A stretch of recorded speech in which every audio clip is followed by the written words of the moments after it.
आज हम लोग इटली के एकीकरण के बारे में जानेंगे और इटली के एकीकरण को जानने से पहले हम लोग कुछ दृश्य को समझ लेते हैं।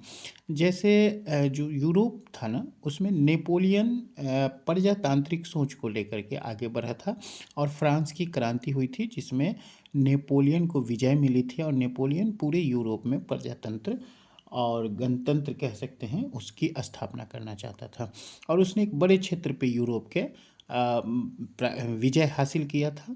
लेकिन 1815 में देखिए, 1815 में क्या हुआ कि कुछ जो राष्ट्रवादी सोच के विरोध में काम कर रहे थे कुछ लोग, जैसे ऑस्ट्रिया, पर्सा, है ना, रूस और कह सकते हैं ब्रिटेन, इस सबों ने मिल करके नेपोलियन को पराजित किया। 1815 ईस्वी में नेपोलियन पराजित हो गया। तो ऑस्ट्रिया, ब्रिटेन, रूस और पर्सा ने मिल करके क्या किया, नेपोलियन को पराजित किया। और जो फ्रांस की क्रांति थी उसको उसके जो थीम थे उसको कुचलना चाहा, यानी कि गणतंत्र और प्रजातंत्र को कुचल करके ये चारों की जो सोच हुई कि वो पुरानी व्यवस्था को फिर से लागू करना। अब पुरानी व्यवस्था क्या थी? तो पुरानी व्यवस्था थी राजशाही को स्थापित करना, मतलब फिर से राजा की हुकूमत लाना, गणतंत्र को हटा देना।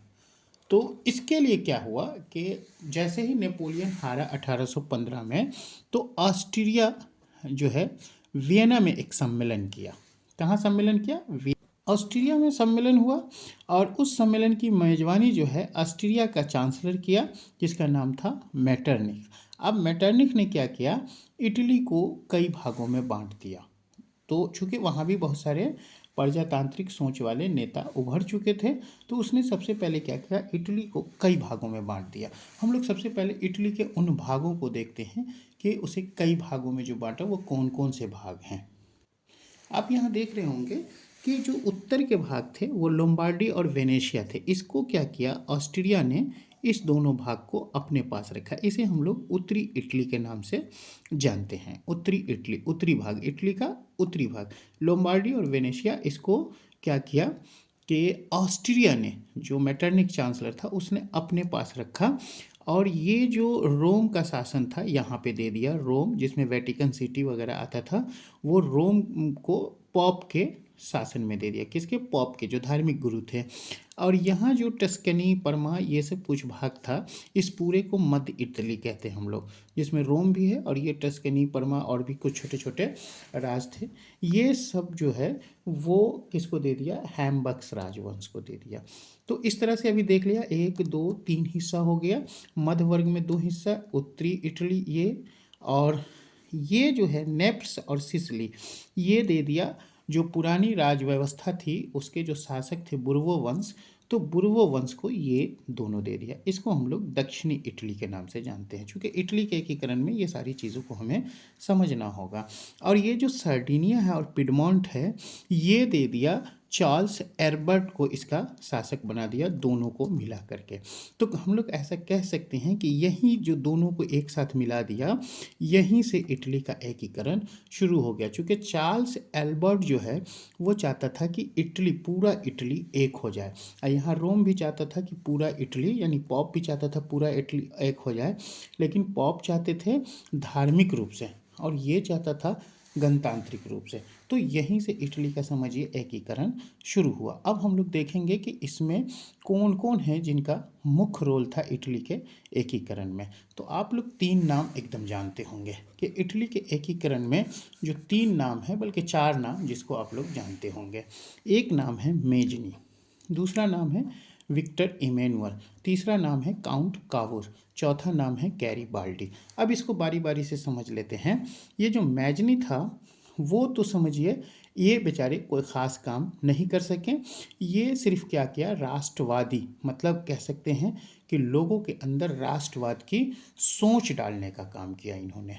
और विक्टर इमैनुअल जो है, जो यहाँ का प्रधानमंत्री बना, उसने क्या किया, इटली को एक करने का काम किया काउंट कावूर के सहयोग से। तो इसने क्या किया, विक्टर इमैनुअल ने ये उत्तरी इटली और ये जो मध्य इटली है इसके कुछ भागों को जीत लिया। काउंट कावूर के सहयोग से। और गैरीबाल्डी ने क्या किया, ये जो सिसिली और नेप्स का एरिया है इसको जीता, और अंततः ये भी इसको मैटरनिक को अपने जो काउंट गैरीबाल्डी है उसने भी ये जीते हुए भाग को विक्टर इमैनुअल को दे दिया। तो इस तरह से इटली का एक एकीकरण हुआ। अब बारी बारी से उन सभी के काम को हम लोग समझते हैं, फिर इसका एक लिखा हुआ नोट्स हम आपको दे देंगे इसी पे लास्ट में पीडीएफ। तो सबसे पहले हम लोग मैजनी के काम को समझते हैं। तो देखिए, मैजनी जो है वो एक गुप्त दल था, राष्ट्रवादियों का गुप्त दल था, कार्बोनारी, तो उससे जुड़ा हुआ आदमी था, और वो एक क्या था, साहित्यकार भी था। तो इसने क्या किया मेजनी ने, कि साहित्य के जरिया लोगों में जागरूकता लाई राष्ट्रवाद के लिए। किसके लिए? राष्ट्रवाद के लिए साहित्य के थ्रू, मतलब किताबों और पेपरों और मैगजीनों के थ्रू लोगों में एक मतलब जागरूकता लाई राष्ट्रवाद के लिए। और फिर इन्होंने 1831 में एक यंग इटली नाम से संस्था बनाई। तो यंग इटली का काम ये था कि वो यूरोप में इटली के अंदर जो नौजवान थे उसमें राष्ट्र निर्माण के लिए, इटली के निर्माण के लिए एक सोच को डेवलप करना, मतलब एक सोच बनाना, एक जागरूकता लाना कि इटली को, इस पूरे इटली को एक किया जा सके। और फिर उन्होंने यंग यूरोप नाम से एक संस्था बनाई 1834 में। किस नाम से? यंग यूरोप नाम से। और ये इसलिए बनाया कि यूरोप के अन्य देशों में भी राष्ट्रवाद की सोच डेवलप हो सके। तो मैजनी का बस इतना ही काम है। चूँकि ऑस्ट्रिया के जो चांसलर है उसने क्या किया कि इसको, जो ये चार्ल्स एल्बर्ट थे, इसको पराजित कर दिया और फिर इसको भी अपने कंट्रोल में ले लिया। तो मैजनी को वहाँ से भागना पड़ा, लंदन में जाके, मतलब इंग्लैंड में जाके शरण लेना पड़ा। तो मैजनी का काम यहाँ पे समाप्त हो गया। अब हम लोग देखते हैं जो विक्टर इमैनुअल और काउंट कावूर के काम को। अब देखिए, अब हम लोग थोड़ा विक्टर इमैनुअल और काउंट कावूर के बारे में, किसके बारे में? तो काउंट कावूर के बारे में हम लोग देखते हैं।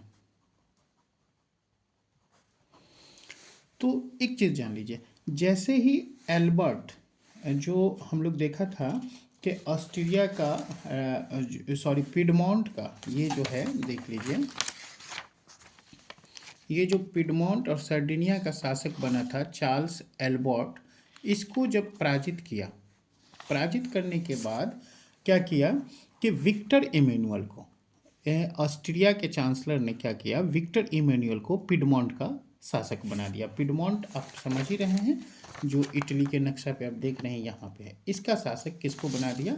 विक्टर इमैनुअल को। तो विक्टर इमैनुअल ने क्या किया, काउंट कावूर को अपना क्या बनाया? प्रधानमंत्री बनाया, प्रधानमंत्री बनाया। तो विक्टर इमैनुअल का प्रधानमंत्री कौन बना? काउंट कावूर बना। और काउंट कावूर जो था वो एक सफल कूटनीतिक था और राष्ट्रवादी भी था। तो इसने कूटनीति के जरिए क्या किया, ऑस्ट्रिया को इटली के इससे बाहर करना चाहा। कि इटली में, अगर इटली के एकीकरण में कोई सबसे बड़ी बाधा थी तो वो ऑस्ट्रिया थी, या मेनली ऑस्ट्रिया का जो चांसलर है मैटरनिक था। तो इसने अपनी कूटनीति से क्या किया कि ऑस्ट्रिया को इटली से खदेड़ा।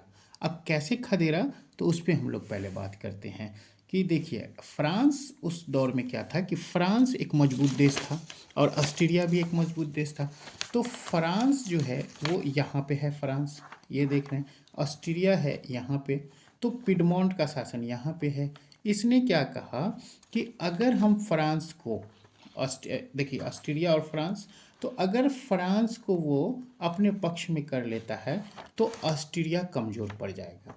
तो सबसे पहले Victor Emmanuel, sorry count Cavour ने क्या किया, फ्रांस को अपने पक्ष में किया। वो कैसे किया, अब उस चीज़ को जानिए। फ्रांस में उस टाइम में, फ्रांस जो है 1853-54 में, कब? 1853-54 में एक युद्ध लड़ रहा था जिसका नाम था क्रीमिया का। तो ऑस्ट्रिया को, सॉरी इटली को, जो काउंट कावूर था उसको सबसे बड़ी बाधा क्या लगी कि ऑस्ट्रिया है, तो उसने फ्रांस का सहयोग चाहा। तो फ्रांस उस टाइम में क्या था, 1853-54 में क्रीमिया का युद्ध लड़ रहा था।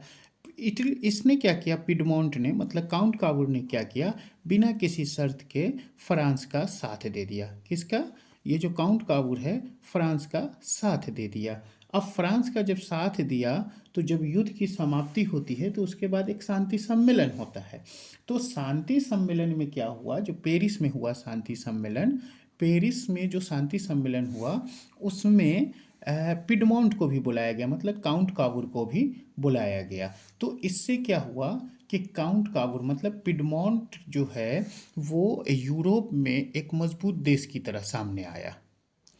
तो पेरिस शांति सम्मेलन जब हुआ तो उसमें क्या हुआ, काउंट काबूल जो इटली के पिडमोंट पे शासक शासक था, पिडमोंट का प्रधानमंत्री था, वो एक मजबूत देश के तौर पे पिडमोंट को इस पेरिस शांति सम्मेलन में आया वो।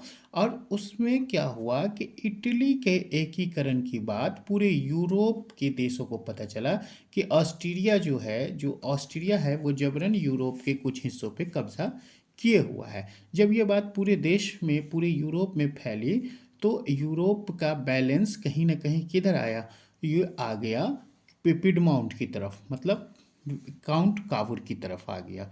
लोग काउंट काबूर का समर्थन बहुत हद तक करने लगे। तो अब काउंट काबूर क्या किया कि फ्रांस से एक समझौता किया।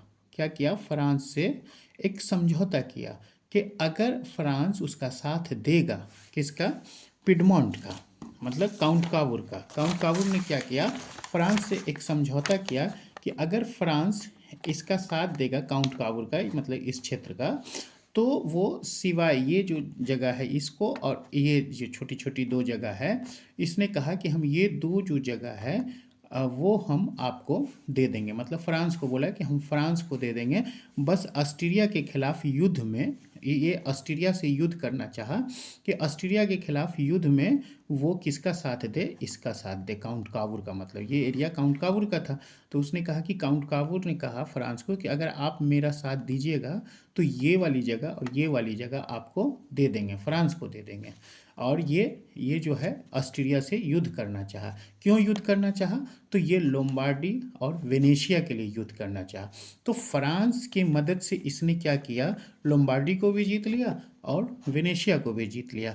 तब फ्रांस को लगने लगा कि ये तो अब काफ़ी मजबूत देश बन जाएगा। तो फ्रांस युद्ध से अपनी सेना को वापस ले लेता है और एक समझौता कराता है। तो उस समझौता में क्या होता है कि काउंट काबूर को लोम्बार्डी मिल जाता है और ऑस्ट्रिया को वेनेशिया वापस दे दिया जाता है। ये वापस इसको दे देता है और ये लोम्बार्डी ये ले लेता है। फिर क्या किया, काउंट काबूर ने फ्रांस को कहा कि ठीक है अब युद्ध समाप्त हो गया, तो फिर से ये काउंट का अब इतना हो गया, ये पिडमोंट देखो इतना हो गया, बढ़ गया थोड़ा सा, उत्तर का कुछ भाग वो जीत लिया। लोम्बार्ड तो मिल गया ना उसको, तो ये जीत लिया। लेकिन अब ये सोचा कि और हम इसको भी ले लें। तो इसने क्या किया कि काउंट काबूल ने फ्रांस से कहा कि आप हमको सैन्य समर्थन मत दीजिए, लेकिन जब हम ऑस्ट्रिया से लड़ेंगे तो आप उसके सपोर्ट में नहीं रहिएगा, बल्कि आप शांति से चुपचाप बैठे रहिएगा।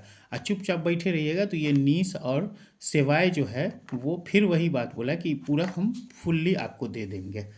तो फ्रांस चुपचाप बैठ, जो इधर कुछ राज्य थे मध्य इटली के, उसमें उसने क्या किया, जनमत संग्रह कराया कि वो पिडमोंट के साथ आना चाहता है कि नहीं आना चाहता है। तो इस सब में तो राष्ट्रवाद का बिगुल बच चुका था। यहाँ के लोगों ने जनमत संग्रह में काउंट काबूर के साथ आ गया, मतलब पिडमोंट के साथ आ गया। तो अब देखिए ये सारा का सारा हो गया इटली। और उसी समय में अब इतना हो गया, अब मामला आता है रोम का। तो रोम चूंकि एक धार्मिक, यहाँ पे पोप का शासन था और धर्म के खिलाफ जल्दी कोई जाना नहीं चाहता है, चूंकि धर्म के खिलाफ जाएगा तो मामला गड़बड़ हो जाएगा। तो ये अभी बचा हुआ राज था। अब इस पे क्या होता है उसको हम लोग देखते हैं। तो आप अब देख लिए हैं, अब तक फिर से हम उसको समझा देते हैं। आपने देख लिया कि पिडमोंट ने लोम्बार्डी जीत लिया और ये पूरा जो क्षेत्र है मध्य भाग, इस सब में जनमत संग्रह करा करके सबको किस में मिला लिया, पिडमोंट में मिला लिया। अब बच गया वेनेशिया और रोम। तो इधर इधर की अब बात बोलते हैं। अब गैरीबाल्डी का थोड़ा सा हम लोग देखते हैं। ये दक्षिण इटली जो है इसमें गैरीबाल्डी ने एकीकरण किया, नेप्स और सिसिली को कब्जे में ले लिया। गैरीबाल्डी क्या था, एक नाविक था। तो आइए उसको देखते हैं। तो गैरीबाल्डी जो है वो नेप्स और सिसिली को अपने कब्जे में ले लिया। यहाँ पे किसका शासन था? बुर्बो वंश का शासन था। तो बुर्बो वंश के जो शासक थे वो एक निरंकुश शासक था, मतलब वो अपनी मनमानी कर रहा था, तो जनता उससे परेशान थी। तो गैरीबाल्डी ने क्या किया, अपने कुछ कर्मचारियों और सेना को लेकर के क्या किया, एक मतलब अपने कर्मचारियों और जो कुछ सेवक थे उसको लेकर के एक सेना, मतलब सशस्त्र सेना, जिसमें पूरा औजार के साथ, लड़ने वाले औजार के साथ एक सेना बनाया। और उसने क्या किया, नेप्स और सिसली पर कब्जा कर लिया। तो कब्जा कैसे कर लिया, सिर्फ उसकी सेना ने नहीं किया, चूंकि निरंकुश जो शासक था बुर्बो वंश का, उससे जनता भी खफा थी, तो जनता ने भी इसका साथ दिया, किसका? गैरीबाल्डी का। तो इस तरह से आप देख रहे हैं कि ये दो क्षेत्र गैरीबाल्डी के कब्जे में आ गया। अब मामला क्या हुआ कि इधर जो है, जो विक्टर इमैनुअल का प्रधानमंत्री कौन था अभी? काउंट काबुर। काउंट काबुर क्या किया कि ये सब तो काउंट काबुर का हो गया, अब सिर्फ ये वेनेशिया जो है ऑस्ट्रिया के कब्जे में था, और ये रोम के कब्जे में, ये सारा पॉप के कब्जे में ये पूरा रोम का एरिया था। तो गैरीबाल्डी ने इस रोम पे भी कब्जा करना चाहा, चूँकि इसका क्या था, सशस्त्र सेना थी, तो इसने लड़ाई करके इसे जीतने की मंशा बनाई। तो क्या हुआ कि यहाँ जो काउंट काबुर था, काउंट काबुर को ये पसंद नहीं आया। उसने सोचा कि अगर इस पे हमला हुआ तो जनता आक्रोशित हो जाएगी और धर्म के नाम पे फिर एक हो जाएगी, तो पता चला पूरे इटली पे धार्मिक शासन हो जाएगा। तो इसने क्या किया, अपनी सेना को आगे भेजा इसको रोकने के लिए, किसको? गैरीबाल्डी को रोकने के लिए। लेकिन इत्तेफाक ये रहा कि गैरीबाल्डी और काउंट काबुर की मुलाकात हो गई, तो काउंट काबुर ने गैरीबाल्डी को समझा लिया, और गैरीबाल्डी ने बिना किसी शर्त के अपनी ये दोनों जो है नेप्स और सिसली, वो किसको दे दिया? विक्टर इमैनुअल के हवाले कर दिया। मतलब इधर जो पिडमॉन्ट का शासक, काउंट काबुर का जो शासक था, उसको दे दिया। तो इस तरह से इटली में अब सब आ गया, ये सारा का सारा आ गया, इधर से नेप्स आ गया, इधर से ये पूरा मध्य इटली आ गया रोम छोड़ करके, और ये पूरा आ गया। अब सिर्फ बच गया कौन सा? विनेशिया और ये रोम पॉप का शासन। तो इसी बीच में क्या हुआ कि गैरीबाल्डी, इसकी काउंट काबुर की मृत्यु हो जाती है, काउंट काबुर मर जाता है। तो अब ये काम कौन करते हैं? विक्टर इमैनुअल करते हैं। कब करते हैं? 1800, देखिए विक्टर इमैनुअल कब करते हैं? 1870-71 में फ्रांस का युद्ध जो है, फ्रांस और पर्सा के बीच एक युद्ध हो जाता है। तो फ्रांस यहाँ से पर्सा के युद्ध में फंस जाता है, तो अब बच गया रोम अकेला। तो उसने क्या किया, विक्टर इमैनुअल ने रोम पर कब्जा कर लिया, रोम पर कब्जा कर लिया, पूरे रोम पे कब्जा कर लिया। सिर्फ और सिर्फ यहाँ पे एक छोटा सा वेटिकन सिटी था जिसमें पॉप रहता था। पॉप मतलब जो धार्मिक गुरु थे, वो एक राजमहल में रहता था, उसको छोड़ करके पूरे रोम पर कब्जा कर लिया और इसी को अपनी राजधानी बना लिया। तो इस तरह से क्या हुआ, ये पूरा का पूरा, और फिर बाद में वेनेशिया को भी विक्टर इमैनुअल ने जीत लिया, और इस तरह से ये पूरा का पूरा क्या हो गया, इटली का एकीकरण हो गया। तो आप समझ गए होंगे इटली के एकीकरण को, कि कैसे इटली का एकीकरण हुआ।